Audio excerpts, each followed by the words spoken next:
साथियों नमस्कार। YT channel साहित्यिक संवर्धन मंच पर आप सभी का हार्दिक स्वागत और अभिनंदन करते हैं। आज के इस वीडियो में हम माध्यमिक शिक्षा बोर्ड राजस्थान अजमेर के पाठ्यक्रम के तहत कक्षा 12वीं की पाठ्यपुस्तिका हिंदी साहित्य प्रथम सृजन के 10वें अध्याय जो कि भय नामक निबंध है, जिनके लेखक हिंदी साहित्य के महान प्रस्तोता और समालोचक आचार्य रामचंद्र शुक्ल है, उनके भय नामक निबंध का अध्ययन करेंगे। और आपको बता दें कि शुक्ल की चिंतामणि नामक जो ग्रंथ है उसमें भय, मनोविकार या भावात्मक संवर्ग के कई सारे कुल मिलाकर के 17 निबंध है। अलग अलग चिंतामणि के भागों में अलग अलग निबंध है, तो उसमें भय नामक निबंध जो है वो अपने आप में महत्वपूर्ण है, तो उसको हम पढ़ें। इससे पहले पाठ परिचय देखेंगे और पाठ परिचय के बाद में भय नामक निबंध जिनका मूल पाठ है उसका अध्ययन करेंगे। तो चलिए पाठ परिचय में। भय नामक मनोविकार दुखात्मक संवर्ग का भाग है या भाव है, यानी कि भय जो है उनका संबंध दुखात्मक वर्ग में है। जब भय पैदा होता है तो हमारे अंदर से तकलीफ़, डर, दुख होता है। मनुष्य जीवन में प्राणी जगत की सत्ता में सुख और दुख दोनों मूल आधार है। हर एक व्यक्ति के जीवन में सुख और दुख बराबर चलते रहते हैं, मूल प्रवृत्ति भी है। शुक्ल जी ने इस विचार प्रधान निबंध है भय की अनुभूति को लोक व्यवहार की दृष्टि से बड़ी सूक्ष्मता और विशदता से स्पष्ट किया है। जिस पर अपना वश न हो ऐसे कारण से पहुंचने वाले भावी अनिष्ट के निश्चय से जो दुख होता है उसी को भय कहते हैं। ये भय की परिभाषा है। छोटे बालक को जिसमें ये निश्चयात्मकता बुद्धि नहीं होती, भय कुछ भी नहीं होता। छोटा बच्चा होता है, उसके पास में भले ही सांप निकल जाए पर ये निश्चित नहीं कर पाता है कि सांप जहरीला है, काटने से मृत्यु तक हो सकती है। वहाँ पर उनकी सर्टेनली मेमोरी काम नहीं करती है, निश्चयात्मकता बुद्धि काम नहीं करती है, इसलिए वहाँ भय का कोई महत्व नहीं है। लेकिन हमें अनिष्ट के भय की आशंका हो तो हम भय से डरते हैं। जब हमारी इंद्रियां दूर से आने वाली क्लेश कारिणी बातों का पता देने लगती हैं, तब हमारा अंतःकरण भावी आपदा का निश्चय कराने लगता है। तब हमारा काम दुख मात्र से नहीं चल सकता, बल्कि भागने या बचने की प्रेरणा करने वाले भय से चल सकता है कि हम उस संभावित क्लेश से दूर भागने की कोशिश करते हैं ताकि हम उनके आगोश से बचें, और भय यही है। इस प्रकार भाव या मनोविकार मानव जीवन के प्रेरक होते हैं। इनसे लोक कल्याण के व्यापक उद्देश्य की सिद्धि भी होती है। शुक्ल जी ने निबंध में भाव की केवल मनोवैज्ञानिक प्रामाणिकता ही सिद्ध नहीं की है, वरन लोक व्यवहार और साहित्यिक अभिव्यक्ति के माध्य संगति भी स्थापित की है। और कर्म क्षेत्र के चक्रव्यूह में जैसे सुखी होना प्रयत्न साध्य है, वैसे ही निर्भय रहना भी इस आवश्यकता से हम बच नहीं सकते। तो ये पाठ परिचय था आचार्य शुक्ल के निबंध भय का। अब हम भय नामक मूल पाठ है उनकी चर्चा करेंगे, और चर्चा करने लायक और विश्लेषणात्मक रूप से देखा जाए तो विचार प्रधान निबंध काफ़ी महत्वपूर्ण है। किसी आती हुई आपदा की भावना या दुख के कारण के साक्षात्कार से जो एक प्रकार का आवेगपूर्ण अथवा स्तंभ कारक मनोविकार होता है, और हम उसी को भय कहते हैं कि आने की या आती आपदा या दुख के कारण का साक्षात्कार हो जाए, भय वही है। क्रोध दुख के कारण पर प्रभाव डालने के लिए आकुल करता है, और भय उसकी पहुंच से बाहर होने के लिए। क्रोध दुख के कारण के स्वरूप बोध के बिना नहीं होता। क्रोध तो दुख का बोध होना चाहिए कि हमें तकलीफ़ कौन दे रहा है, किस वजह से हो रही है, तब क्रोध आता है। यदि दुख का कारण चेतन होगा तो ये समझा जाएगा कि उसने जानबूझकर दुख पहुंचाया है, तभी क्रोध होगा। पर भय के लिए कारण का निर्दिष्ट होना जरूरी नहीं। इतना भर मालूम होना चाहिए कि दुख या हानि पहुंचेगी, कारण कोई भी हो, पता भी नहीं हो, अज्ञात कारण हो, फिर भी भय होता है और व्यक्ति में भय घर करता है। अब आप आगे देखें, यदि कोई ज्योतिषी किसी गंवार से कहे कि कल तुम्हारे हाथ पांव टूट जाएंगे, तो उसे क्रोध नहीं आएगा, भय होगा, क्योंकि ये निश्चयात्मकता नहीं है कि तोड़ेगा कौन। पर उसी से यदि कोई दूसरा आकर कहे कल अमुक अमुक तुम्हारे हाथ पैर तोड़ देंगे, तो वह तुरंत त्योरी बदल कर कहेगा कि कौन है हाथ पैर तोड़ने वाले, देख लूँगा। यानी कि उसको निश्चय हो जाता है कि अमुक व्यक्ति मुझे तकलीफ़ देगा, तो निश्चयात्मकता हो जाती है, तब क्रोध आता है। फिर आप आगे देखें, भय का जो विषय है वो हमारे सामने दो रूपों में आता है, एक असाध्य रूप में और दूसरा साध्य रूप में। छोटे प्रश्न पूछे जाते हैं। वैसे आरपीएससी स्कूल लेक्चर और आरपीएससी सीनियर टीचर के छोटे सवाल आते हैं, उसके अलावा जो भी हमारे पाठ्यक्रम के सवाल बनते हैं पूछे जाते हैं बाकायदा, इसका आप थोड़ा ध्यान रखें। असाध्य विषय वह है जिसका किसी प्रयत्न द्वारा निवारण संभव नहीं हो या असंभव समझ पड़े, वो तो असाध्य विषय। साध्य विषय वह है जो प्रयत्न द्वारा दूर तो किया या रखा जा सकता हो। अब दो मनुष्य एक पहाड़ी नदी के किनारे बैठे या आनंद से बातचीत करते चले जा रहे थे, इतने में सामने से शेर की दहाड़ सुनाई पड़ी। यदि वे दोनों उठकर भागने, छिपने या पेड़ पर चढ़ने आदि का प्रयत्न करें तो बच सकते हैं। विषय के साध्य और असाध्य होने की धारणा परिस्थिति की विशेषता के अनुसार होती है कि हम उस विषय को साध्य बनाते हैं या असाध्य बनाते हैं। अगर भाग करके पेड़ पर चढ़ें तो साध्य हो गया, और असमर्थता जाहिर करें तो फिर असाध्य हो सकता है। पर बहुत कुछ मनुष्य की प्रकृति पर भी अवलंबित रहती है। क्लेश के कारण का ज्ञान होने पर यदि उसकी अनिवार्यता का निश्चय अपनी व्यवस्था या अक्षमता की अनुभूति के कारण होता है, यदि यह अनुभूति कठिनाइयों और आपत्तियों को दूर करने के अनभ्यास या साहस के अभाव के कारण होती है, तो मनुष्य स्तंभित हो जाता है और उसके हाथ पांव नहीं हिल सकते। पर कड़े दिल का या साहसी आदमी पहले तो जल्दी डरता नहीं, और डरता भी है तो केवल संभर कर अपने बचाव के उद्योग में लग जाता है। ये तो खुद की व्यवस्था या अक्षमता की अनुभूति के कारण होता है। भय जब स्वभावगत हो जाता है तब कायरता या भीरुता कहलाता है। जब हमारी नेचर में, जब हमारी प्रकृति में आ जाता है तो और भारी दोष माना जाता है, विशेषतः पुरुषों में। स्त्रियों की भीरुता तो उसकी लज्जा के समान ही रसिकों के मनोरंजन की वस्तु रही है। पुरुषों की भीरुता की पूरी निंदा होती है। किसकी भीरुता या कायरता की? पुरुषों की भीरुता या कायरता की पूरी निंदा होती है। ऐसा जान पड़ता है कि पुराने ज़माने से पुरुषों ने न डरने का ठेका ले रखा है। भीरुता या भय के संयोजक अवयवों में क्लेश सहने की आवश्यकता और उसकी शक्ति पर अविश्वास प्रधान है। शत्रु का सामना करने से भागने का अभिप्राय यही होता है कि भागने वाला शारीरिक पीड़ा नहीं सह सकता, तभी अपनी शक्ति के द्वारा उस पीड़ा से अपनी शक्ति का विश्वास नहीं रखता। यह तो पुरानी चाल की भीरुता हुई। जीवन के और अनेक व्यापारों में भी भीरुता दिखाई देती है। कई सारे रास्तों में देखें, अर्थ आने के भय से बहुत से व्यापारी कभी कभी किसी विशेष व्यवसाय में हाथ ही नहीं डालते कि मुझे पैसे का नुकसान हो जाएगा, अर्थ का नुकसान हो जाएगा।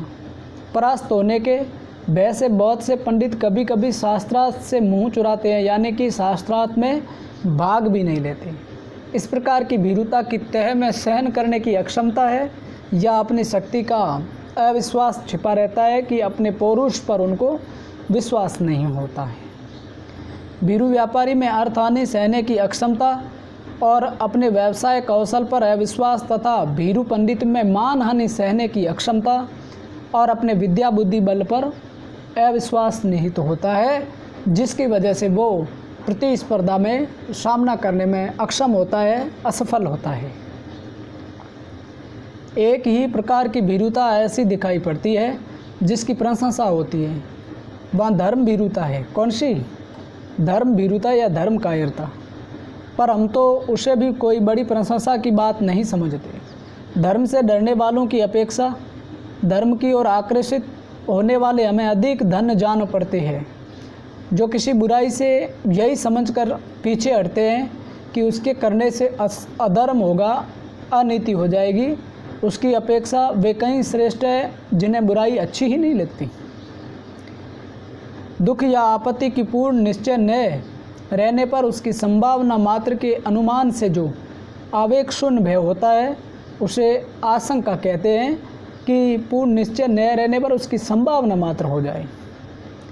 उसमें वैसी आकुलता नहीं होती, उसका संचार कुछ धीमा पर अत्यधिक काल तक रहता है। घने जंगल से जाता हुआ यात्री चाहे रास्ते पर इस आशंका में रहे कि कहीं चीता मिल जाए, पर वहाँ बराबर चल सकता है। यदि उसे असली भय हो जाएगा तो वह या तो लौट जाएगा या एक पैर भी आगे नहीं रखेगा। यह आशंका और भय में अर्थ है। भय में तो हम आगे भी नहीं निकल पाएंगे और आशंका तो लंबे समय तक चलती रहती है।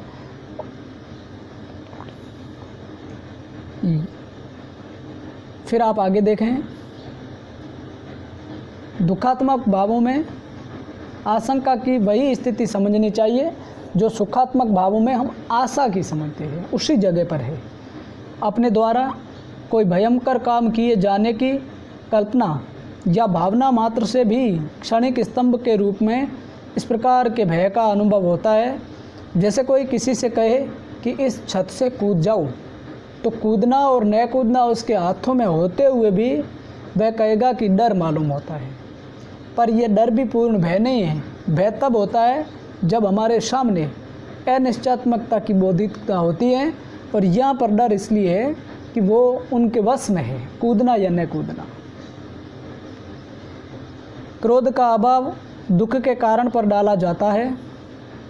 इससे उसके द्वारा दुख का निवारण यदि होता है तो सब दिन के लिए या बहुत दिनों के लिए।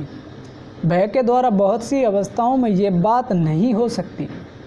ऐसे सज्ञान प्राणियों के बीच जिनमें भाव बहुत काल तक संचित रहते हैं, और ऐसे उन्नत समाज में जहाँ एक एक व्यक्ति की पहुँच और परिचय का विस्तार बहुत अधिक होता है, प्रायः भय का फल भय के संचार काल तक ही रहता है। जब तक भय का संचरण होता है, जब तक भय की प्रक्रिया चलती है, तब तक भय रहता है।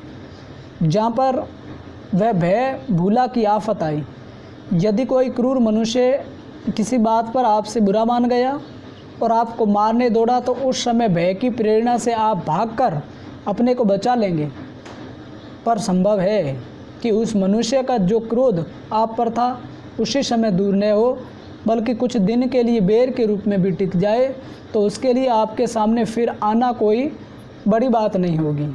प्राणियों की असभ्य दशा में ही भय से अधिक काम निकलता है, जबकि समाज का ऐसा गहरा संगठन नहीं होता है कि बहुत से लोगों को एक दूसरे का पता और उसके विषय में जानकारी रहती हो। इस प्रकार से भय के संदर्भ में समझाया गया है। फिर हम आगे देखेंगे, जंगली मनुष्यों के परिचय का विस्तार बहुत थोड़ा होता है। जो जंगलों में रहते हैं, आदिवासी होते हैं, बहुत सी ऐसी जंगली जातियां अब भी हैं जिनमें कोई एक व्यक्ति 20-25 से अधिक आदमियों को नहीं जानता। अतः उसे 10-12 कोस पर ही रहने वाला यदि कोई जंगली मिले और मारने दौड़े, तो वह भागकर उसे अपनी रक्षा उसी समय के लिए नहीं बल्कि सब दिनों से कर सकता है, क्योंकि उनका व्यवहार, उनका आचरण, उनकी परिभाषा को भी नहीं समझ पाता है, क्योंकि 5-10 कोस तक ही उनका दायरा रहता है। इसलिए वो अजनबी से भाग करके अपने आप को सदा के लिए बचाने का प्रयास करता है। पर सभ्य, उन्नत और विस्तृत समाज में भय के द्वारा स्थायी रक्षा की उतनी संभावना नहीं होती। इसी से जंगली और असभ्य जातियों में भय अधिक होता है, जिससे वे भयभीत हो सकते हैं। उसी को वे श्रेष्ठ मानते हैं और उसी की स्तुति करते हैं। उसके देवी देवता भय के प्रभाव से ही कल्पित होते हैं, डर से। किसी आपत्ति या दुख से बचे रहने के लिए ही अधिकतर वे उसकी पूजा करते हैं। अति भय और भय कारक का सम्मान असभ्यता के लक्षण है। अशिक्षित होने के कारण अधिकांश भारतवासी भी भय के उपासक हो गए हैं और एक उदाहरण दिया है कि वे जितना सम्मान एक थानेदार का करते हैं उतना किसी विद्वान का नहीं, समझदार का नहीं, क्योंकि उनको भय है कि वो थानेदार है और इसलिए उनका सम्मान करते हैं। आगे देखिए, चलने फिरने वाले बच्चों में जिनमें भाव देर तक नहीं टिकते और दुख परिहार का ज्ञान या बल नहीं होता, भय अधिक होता है। बहुत से बच्चे तो किसी अपरिचित आदमी को देखते ही घर के भीतर भागते हैं। छोटे बच्चे जो हमारे घरों में रहते हैं और अनजान आते ही डरते हैं। पशुओं में भी अधिक भय पा जाता है। अपरिचित के भय में जीवन का कोई गूढ़ रहस्य छिपा जान पड़ता है। प्रत्येक प्राणी भीतरी आंख खुलते ही अपने सामने मानो एक दुख कारण पूर्ण संसार फैला हुआ पाता है, जिसे क्रमशः कुछ अपने ज्ञान बल से और कुछ बाहुबल से थोड़ा थोड़ा बहुत सुख में बनाता चलता है, जब से प्रकृति में उनका आना होता है और उसके बाद में वो सामंजस्य स्थापित करता है। क्लेश और बाधा का ही सामान्य आरोप करते जीवन संसार में पैर रखता है। सुख और आनंद को वह सामान्य का व्यतिक्रम समझता है, विरल विशेष मानता है। इन विशेष से सामान्य की ओर जाने का साहस उसे बहुत दिनों तक नहीं होता। परिचय के उत्तरोत्तर अभ्यास के बल से अपने माता पिता या नित्य दिखाई पड़ने वाले कुछ से और लोगों के ही संबंध में वह यह धारणा कर रखता है कि मुझे सुख पहुंचाते हैं या कष्ट नहीं पहुंचाएंगे। ये एक प्रकार से हम धारणा या मानस बना लेते हैं, हमारी थियरी बना लेते हैं, जिन्हें वह नहीं जानता। जो पहले पहल उसके सामने आते हैं उनके पास वह बेधड़क नहीं जाता। बिल्कुल अज्ञात वस्तुओं के प्रति भी वह ऐसा ही करता है, क्योंकि उनसे उनका पहले कभी अनुकूलन नहीं होता है, समंजन नहीं होता है, इसलिए वो भय खाता है। भय की इस वासना का परिहार क्रमशः होता चलता है। ज्यों-ज्यों वह नाना रूपों से अभ्यस्त होता है त्यों-त्यों उसकी धड़क खुलती जाती है। उनसे परिचय की दीवार जो होती है वो सामने आ जाती है। इस प्रकार अपने ज्ञान बल, हृदय बल और शरीर बल की वृद्धि के साथ वह दुख की छाया मानो हटाता चलता है। समस्त मनुष्य जाति की सभ्यता के विकास का ही यही क्रम रहा है। भूतों का भय तो अब बहुत कुछ छूट गया है जो प्राचीन काल में हुआ करता था।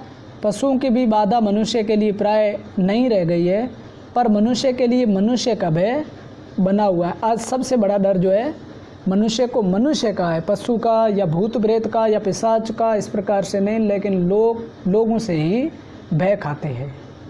इस प्रकार इस भय के छूटने के लक्षण भी नहीं दिखाई देते, यानी कि भय मनुष्य का जो है, अब मनुष्य के दुख का कारण मनुष्य ही है। सभ्यता से अंतर केवल इतना ही पड़ा है कि दुखदान की विधियाँ बहुत गूढ़ और जटिल हो गई है। उसका क्षोभ कारक रूप बहुत से आवरणों के भीतर ढक गया है। अब इस बात की आशंका तो नहीं रहती है कि कोई ज़बरदस्ती आकर हमारे घर, खेत, बाग, बगीचे, रुपए पैसे छीन न ले, पर इस बात का खटका रहता है कि कोई नकली दस्तावेजों, झूठे गवाहों और कानूनी बहसों के बल से इन वस्तुओं से वंचित न कर दे। दोनों बातों का परिणाम तो एक ही है, चाहे वो चोरी डकैती से किसी की ज़मीन, किसी का सब कुछ हड़पें या फिर छल या फरेब से उनसे हड़पें। नुकसान तो यही है कि दोनों बातों से उनका सब कुछ छिन जाता है, जिनसे वह भय खाता है या डर खाता है। सभ्यता की वर्तमान स्थिति में एक व्यक्ति को दूसरे व्यक्ति से वैसा भय तो नहीं रहा जैसा पहले रहा करता था, पर एक जाति को दूसरी जाति से, एक देश को दूसरे देश से भय के स्थायी कारण प्रतिष्ठित हो गए हैं। सबल और सबल देशों के बीच अर्थ संघर्ष की, सबल और निर्बल देशों के बीच अर्थ शोषण की प्रक्रिया अनवरत चल रही है, लगातार चल रही है। पहले भी चली आ रही थी, आज भी चल रही है, लेकिन साधन बदल गए हैं, तरीका बदल गया है। एक क्षण का विराम नहीं है। इस सार्वभौम वणिक वृत्ति से उनका अनर्थ कभी न होता यदि छात्रवृत्ति उसके लक्ष्य से अपना लक्ष्य अलग रखती, यानी कि छात्रवृत्ति के बारे में या छात्र धर्म के पुनरुद्धार के बारे में आचार्य रामचंद्र शुक्ल बात करते हैं। पर इस युग में दोनों का विलक्षण सहयोग हो गया है। वर्तमान अर्थ उन्माद को शासन के भीतर रखने के लिए छात्र धर्म के उच्च और पवित्र आदर्श को लेके छात्र संघ की प्रतिष्ठा करना बेहद जरूरी है। और जब तक छात्र धर्म का पुनरुत्थान नहीं होगा, इस प्रकार की वणिंग वृत्ति लगातार चलती रहेगी। जिस प्रकार सुखी होने का प्रत्येक प्राणी को अधिकार है, उसी प्रकार मुक्त आत्मक होने का भी प्रत्येक प्राणी को अधिकार है। पर कर्म क्षेत्र के चक्रव्यूह में पड़कर जिस प्रकार सुखी होना प्रयत्न साध्य होता है, उसी प्रकार निर्भय रहना भी। निर्भयता के संपादन के लिए दो बातें अपेक्षित हैं। कौन कौन सी है? और वो है, पहली तो यह है कि दूसरों को हमसे किसी प्रकार का भय या कष्ट न हो, और दूसरी यह कि हमको कष्ट या भय पहुंचाने का साहस न कर सकें। और इनमें से एक का संबंध उत्कृष्ट शील से है और दूसरे का शक्ति या पुरुषार्थ से, कि हम सदाचारी शीलवान रखें तो दूसरे हमसे नहीं डरें और हम खुद शक्तिशाली और मजबूत बने, तो पुरुषार्थी व्यक्ति के सामने कोई अत्याचार नहीं कर पाएगा। इस संसार में किसी को न डराने से ही डरने की संभावना दूर नहीं हो सकती कि हम नहीं डराएं, हमें कोई नहीं डराएगा, बल्कि साधु से साधु प्रकृति वालों को और क्रूर लोभियों से क्लेश पहुंचता है। अतः उसके प्रयत्नों को विफल या भय संचार द्वारा रोकने की आवश्यकता से हम बच नहीं सकते। तो इस तरह से भय नामक भावात्मक निबंध, विचार प्रदान निबंध आचार्य शुक्ल जो इनके लेखक हैं, समीक्षा अच्छे तरीके से या विश्लेषण बहुत शानदार तरीके से शुक्ल द्वारा किया गया है। तो भय नामक निबंध आचार्य शुक्ल का है, यहाँ पूर्ण होता है। और फिर अपन मिलेंगे अगले वीडियो में। तब तक रुखसत लेते हैं आप सभी से इजाज़त। सभी को जय हिंद, वंदे मातरम।